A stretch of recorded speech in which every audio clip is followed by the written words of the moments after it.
Да, да. В сегодняшний день уже сама чаша смонтирована сухого фонтана. Вокруг фонтана будут зоны спокойного отдыха.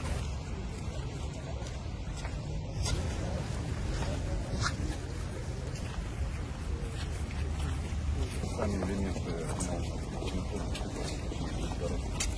подрядчика городец, у него свои питомники. Кустарники берет? Да, он приводит полностью под покрытие. Длина какая? Почти полкилометра. Чуть левее.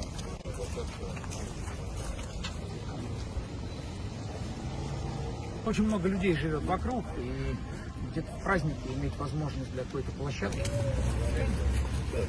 Спасибо Владимиру Юрьевичу Чудину, спасибо, что вы такая держава рядом с нами.